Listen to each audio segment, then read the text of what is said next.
This is SmartTalk, inspiring conversations with exceptional people, with your host, Lisa B. Marshall. Do you value feedback? Would you like to have an outside resource to help you make better decisions? Have you ever wished that you could discuss your ideas or have somebody challenge your approaches? Maybe you're just interested in developing your leadership skills, taking them to the next level. If so, today's podcast is for you. I'd like to explore the concept of coaching, mostly because I think that although professional coaching is becoming more popular, I think there's many people that still have a lot of questions about it. What exactly is the role of a coach? How can it help us build our career? So today I invited Mr. Marc Wolfe, and he is a certified international coaching federation executive coach. It's a lot of words, but basically he's an executive coach which has been certified by this foundation called ICF.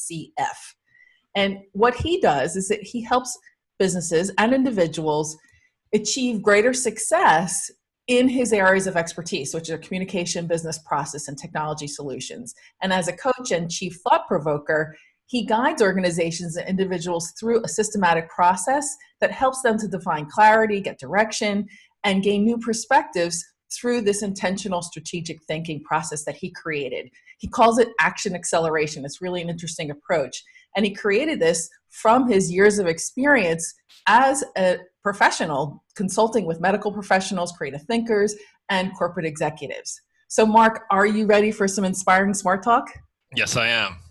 So I'd love it if you could start off our show by talking about a powerful example you have, some story that helps us understand really what coaching can do for either business or an organization or individual. Well, a client came to me and they went to, I'm in the Nashville, Tennessee area, and the client came to me through a referral and said to me that they really want to start working on growing their business. They wanted to go and take a systematic approach to be able to get it to a level that they've already described and already went through in their mind how they wanted to achieve it. So all they wanted to do was, we talked about some of the fundamentals that we wanted to make sure that their clients and everyone else knew about them. So we started with core values, mission statement, and really just an understanding of what their vision was for the business. They had this in their mind. They knew what it was, him and his business partner and even some of the other people. But when they had to write it down on paper, when they actually had to go and take it from what was in their mind and actually put it down and actually let the world know about it, it was a lot longer process than they thought. So we went through it step by step, helping him uncover something that I couldn't go and figure out for him. He just needed good questions, good ways to go and be able to get that information from himself and be able to put it down. And not only did he go and create this mission statement and this vision statement and core values that were clear, he really started to look at his life differently. Because as he started to think about why his business wasn't growing in the way he wanted to, or where it could grow, it really linked to what his life was all about. And that was the clarity that coaching helped provide him. So before we go any further, maybe we can just take a step back for a moment and you can define what exactly is coaching. Well, coaching is partnering with a client because it's a thought-provoking process. It actually goes and it really starts asking really good questions. Because in coaching, the person being coached is the expert. So there's a difference between coaching and a lot of other things. There's a difference between coaching and consulting. See, consulting is where I would be the expert and I would be telling you what to do. And coaching is where I ask good questions because you're the expert. Now, there's a lot of different ways to be able to put this together and be able to do it. What I do is I do a coach approach to consulting. I take the value of knowing when someone has questions that need to be asked. And then there's sometimes where there's an issue or strategy or something where they need input because they're stuck. That's where the mix between coaching and consulting is. So why do people go to coaches? Can you describe some of the common reasons that people come to coaching? The most common reason that people come to coaches is because they want to go and get to another level. They want to either expand their thinking to go and be able to advance in a business. That's what I work with executives, and I work with businesses that want to go and expand to the next level. They know that inside them, they just need some more clarity. They have something that's holding them back. Now, it's really important to understand that coaching is very, very different and is not psychotherapy. It's not mentoring. It's not training. These are completely different fields that aren't done by coaches. So it's a clear delineation. And we even work as part of the ICF and part of the ethics and some of the things that we do when we get certified is to make sure that people understand that they want to work with a coach. So we have quizzes they take or questionnaires to make sure that what they want, they can flowchart it to make sure it actually is coaching and it's not something else. We work on a go-forth basis. We don't look at the past and get into people's childhood, what issues they've had in the past. We work with healthy people. It means mentally healthy people that want to expand their thinking, their business, or they want to move forward. That's where the action acceleration comes in, moving forward. But there's still, I think, a stigma associated with coaching. A lot of people think, well, shouldn't I already have all the answers? Shouldn't I know what to do? Why do I need to go to some outside source? Well, there is a belief that everybody does have their answers, but think about it this way. Knowledge is power, people say. And I say applied knowledge is power. How many times have people gone to seminars or listened to even podcasts and say, okay, that's great. That was exactly what I needed, but they don't apply it. They don't have accountability. So they get this knowledge and they ingest it and they really think about it and they do the next thing, which is a coach holds them accountable, or they find a method for themselves to hold accountable to move them forward. They have to uncover certain things that really they're stuck on. So yeah, you can do a lot of things by yourself. And I've heard you say this many times, Lisa, the difference between going and doing it yourself and actually having a professional is really the difference between going and learning it on your own and potentially stumbling or not getting there, and someone actually guiding you there faster, clearer, and there's a direction, and you've made a commitment. When you work with a coach, you're paying for someone to actually get you to a place to be able to help you uncover that. That's a partnership. It's a lot different when you do it on your own or even do it with a buddy. This is something where it's a professional relationship to actually create progress. Right. They're there to help you succeed, and they are expert at helping identify the areas where you may need more work and help you to define what it is those next steps are. Is that right?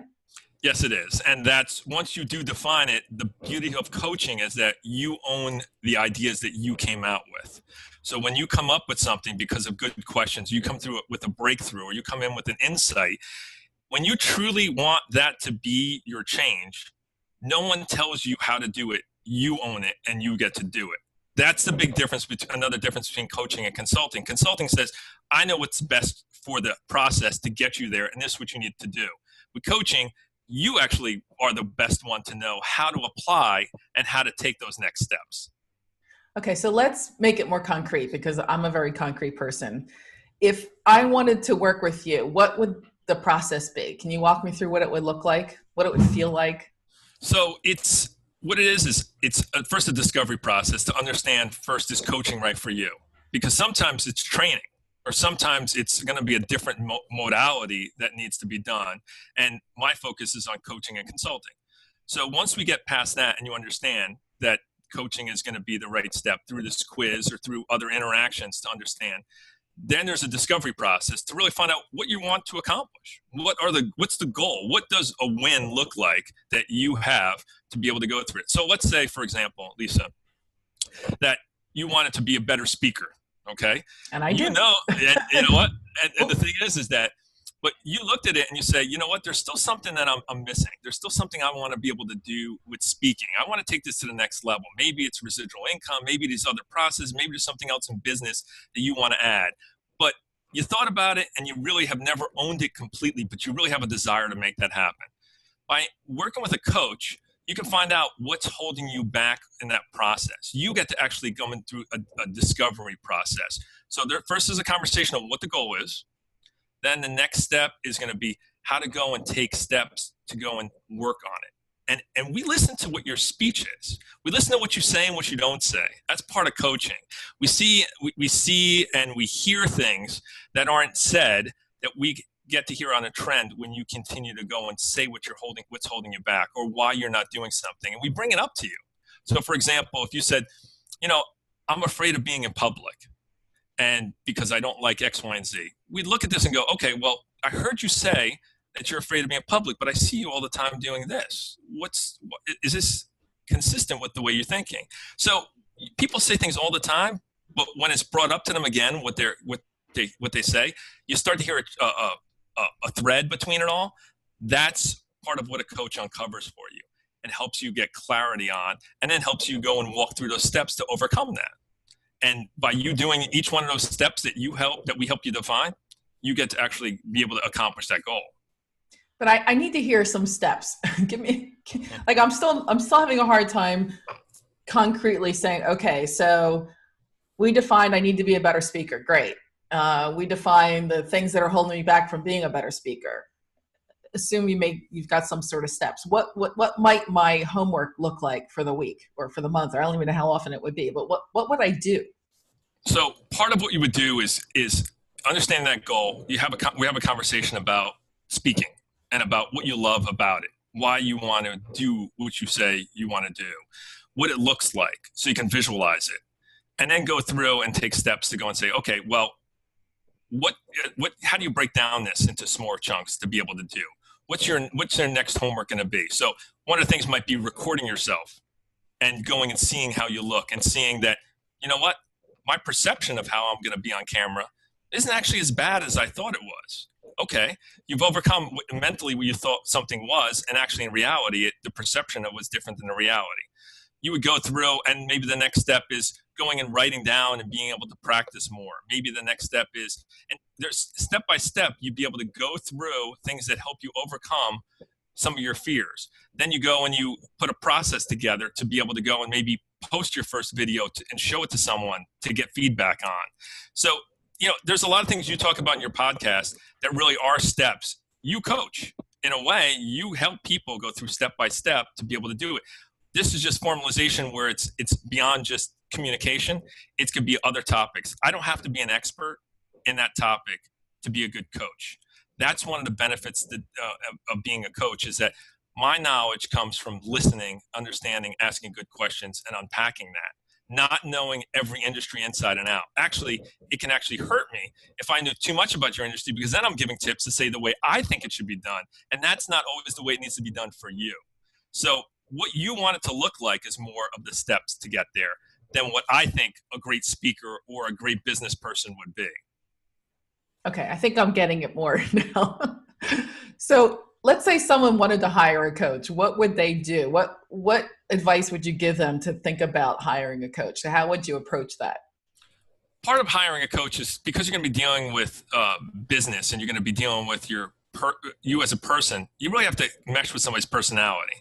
It's not just about qualifications. I take ICF certification, so it's a standard that a lot of people go and would take, because it shows that how much effort I put into it, some of the ethics that I have to follow, other things that I've done.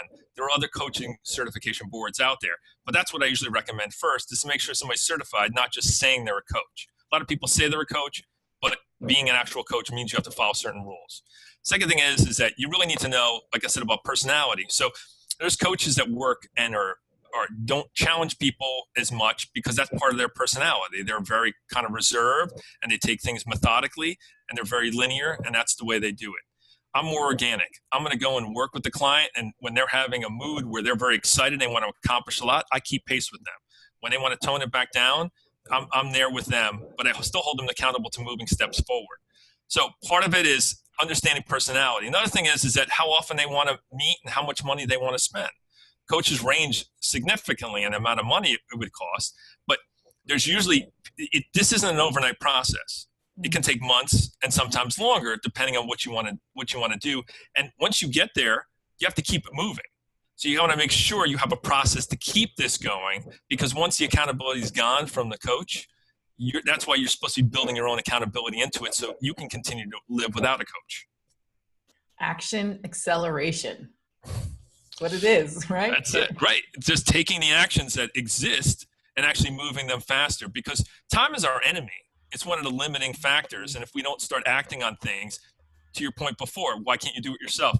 If it could take you 3 months instead of 3 years to do something, wouldn't that give you the benefit of being able to enact and live on that immediately instead of pushing it off into the future? I think a lot of people think, oh, well, it's a money thing, right? And I think that if you put it in perspective, I know for myself, when I look back on the times that I did hire a coach, it was expensive, but it would have been more expensive for me to do it on my own. And it was more expensive for me to do it on my own because it took me longer and I made more mistakes. So I think that having someone at the side guiding really is helpful. I mean, personally, it's been really helpful. And, and to that point, Lisa, you got to put the value of time versus money. And coaches do range in the cost that it is.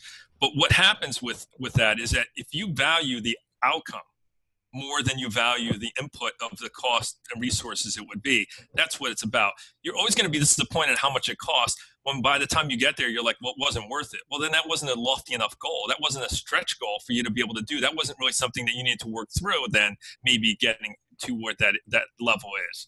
So understanding what that is, but there's a cost to everything. And unfortunately, time seems to be one of those costs that most people don't really quantify, count as much. Right. So the founding principle of this podcast, the SmartTalk podcast, is that when we model the mindsets, the principles, and the actions of extraordinary people, it helps us to unleash and amplify the extraordinary person that's already inside of us.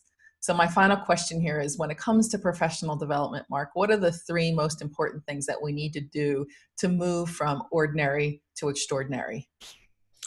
Well, one of the things that I think that moves people from ordinary to extraordinary is not listen to the self-talk or the doubt or the things that hold you back consistently. The world consistently tries to tell you can't do it. Some of your best friends tell you can't do it. Some of the other people that are hung up in their own lives tell you can't do it. And the more you start to believe that, because of whatever their issues are, you start living their lives instead of your own. So I believe exceptional people believe in their own minds and use the resources and tools that they have at their disposal to be able to make themselves as exceptional as they should be versus what the world sometimes tells them they are.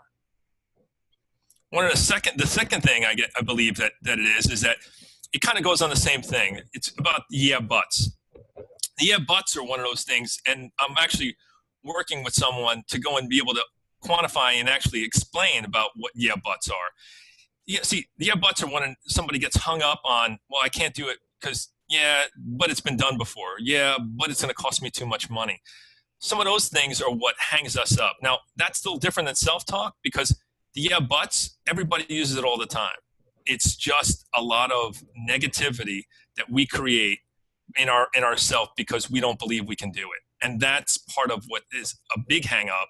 And I really want people to get over that. Coaching helps. There's a lot of other methods to be able to help people get beyond the yeah buts.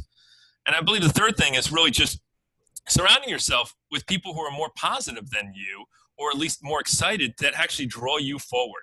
I like to hang around people who actually have accomplished more than me and have done things that I look forward to doing, even if it's not the same thing. Because when you're around people that are excited and passionate about life, it's hard not to get excited about your own life, no matter what they're doing.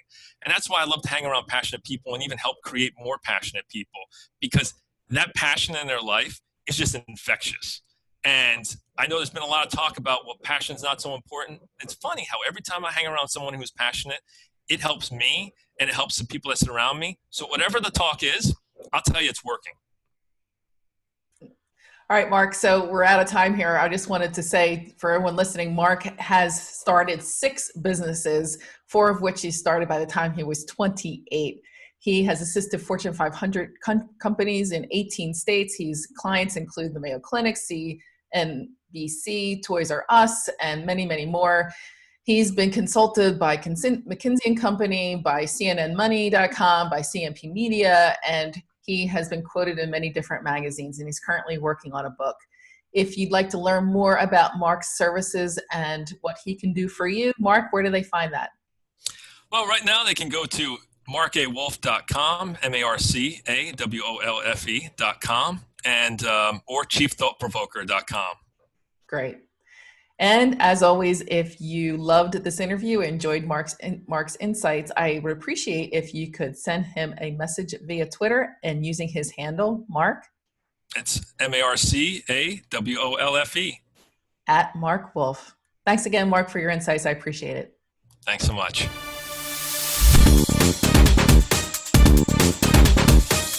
If you'd like to be part of the conversation, visit smarttalksuccess.com. That's smarttalksuccess.com.